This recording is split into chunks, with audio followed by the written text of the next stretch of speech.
ನಮಸ್ಕಾರ ಸ್ನೇಹಿತರೆ, ಮಸ್ತ್ ಮಜಾ ಚಾನಲ್ಗೆ ಸ್ವಾಗತ. ಹಾಗೆ ಇವತ್ತು ಒಂದು ಮುಖ್ಯವಾದ ವಿಷಯವನ್ನು ತಿಳಿಸಿಕೊಡುತ್ತೇನೆ. ಅದಕ್ಕಿಂತ ಮುಂಚೆ ಯಾರೆಲ್ಲ ನನ್ನ ಚಾನಲ್ ನೋಡ್ತಾ ಇದ್ದೀರೋ ಅವರೆಲ್ಲ ನನ್ನ ಚಾನಲ್ನ ಸಬ್ಸ್ಕ್ರೈಬ್ ಮಾಡ್ಕೊಂಡು ನೋಡಿ. ಅದು ಏನು ಅಂತ ಅಂದರೆ ವೃದ್ಧಾಪ್ಯ ವೇತನ ಅಥವಾ ಓಲ್ಡ್ ಪೆನ್ಷನ್ ಹಾಗೂ ವೃದ್ಧಾಪ್ಯ ವೇತನದ ಬಗ್ಗೆ ಒಂದು ಮುಖ್ಯವಾದ ಅಪ್ಡೇಟ್ ಬಂದಿದೆ. ಅದು ಏನಂತಂದರೆ, ಈ ರಾಜ್ಯ ಸರ್ಕಾರ ಯಾರೆಲ್ಲ ಅನರ್ಹರು ಅಂದರೆ 60 ವರ್ಷಕ್ಕಿಂತ ಕಡಿಮೆ ಇರುವವರು ಕೂಡ, ಕಡಿಮೆ ವಯಸ್ಸಿನವರು ಕೂಡ ಸುಳ್ಳು ಮಾಹಿತಿಯನ್ನು ಕೊಟ್ಟು ವೃದ್ಧಾಪ್ಯ ವೇತನವನ್ನು ಮಾಡಿಸಿಕೊಂಡಿದ್ದಾರೆ.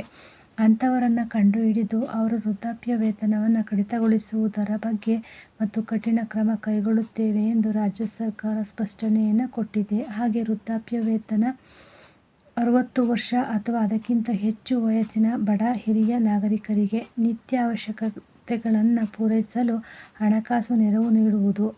ಅದು ದುರುಪಯೋಗವಾಗುತ್ತಿದೆ. ಅನರ್ಹರು ಕೂಡ ಇದನ್ನು ಬಳಸಿಕೊಳ್ಳುತ್ತಿದ್ದಾರೆ ಎಂದು ರಾಜ್ಯ ಸರ್ಕಾರದಿಂದ ಖಡಕ್ ಎಚ್ಚರಿಕೆ ಕೊಟ್ಟಿದ್ದಾರೆ. ರಾಜ್ಯ ಸರ್ಕಾರದಲ್ಲಿ ಇನ್ನೂ ಕೂಡ ಹಲವು ಯೋಜನೆಗಳನ್ನು ನಿಲ್ಲಿಸುತ್ತೇವೆ ಎಂದು ಹೇಳಿದ್ದಾರೆ. ಅದು ಯಾವುವು ಎಂದರೆ, ವೃದ್ಧಾಪ್ಯ ವೇತನದಲ್ಲಿ 60 ವರ್ಷ ಮೇಲ್ಪಟ್ಟವರಿಗೆ 800 ರು ಬರುತ್ತಿದೆ. ಸಂಧ್ಯಾ ಸುರಕ್ಷಾ ಯೋಜನೆಯಲ್ಲಿ 60 ವರ್ಷ ಮೇಲ್ಪಟ್ಟವರಿಗೆ 1200 ರು ದುಡ್ಡು ಬರುತ್ತಿತ್ತು. ಹಾಗೆ ಈ ಎರಡು ಯೋಜನೆಯಲ್ಲಿ ಅರ್ಹರಿಗಿಂತ ಅನರ್ಹರೇ ಇದ್ದಾರೆ. ಇಲ್ಲಿ ಅನರ್ಹರಿಗೆ ಜಾಸ್ತಿ ಪಿಂಚಣಿಯು ಹೋಗುತ್ತಿದೆ. ಆದ್ದರಿಂದ BPL ಕಾರ್ಡ್ದಾರರಿಗಿಂತ APL ಕಾರ್ಡ್ದಾರರೇ ಜಾಸ್ತಿ ಈ ಉಪಯೋಗವನ್ನು ಪಡೆದುಕೊಳ್ಳುತ್ತಿದ್ದಾರೆ. ಅವರಿಗೆ ಏಜೇ ಆಗಿರುವುದಿಲ್ಲ. 60 ವರ್ಷಕ್ಕಿಂತ ಕಡಿಮೆ ಇರುವವರು ಕೂಡ ಇಲ್ಲಿ 60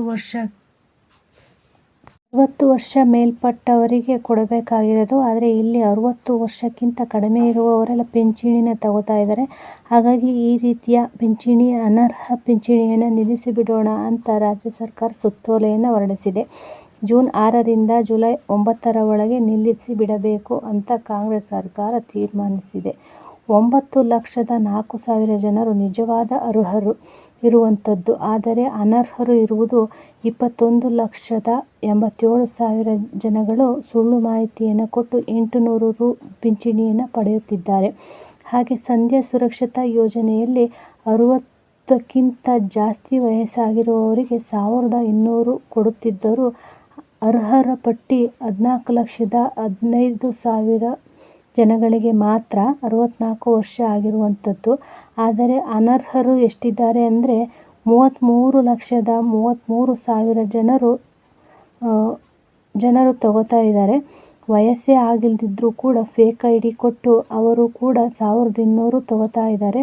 ಹಾಗಾಗಿ ಬೇರೆ ಯಾವ ಗ್ಯಾರಂಟಿನೂ ಕೂಡ ಕ್ಯಾನ್ಸಲ್ ಮಾಡಿದರೆ ಜನರು ಕಾಂಗ್ರೆಸ್ ಮೇಲೆ ಸಿಟ್ಟಾಗುತ್ತಾರೆ ಅಂತ.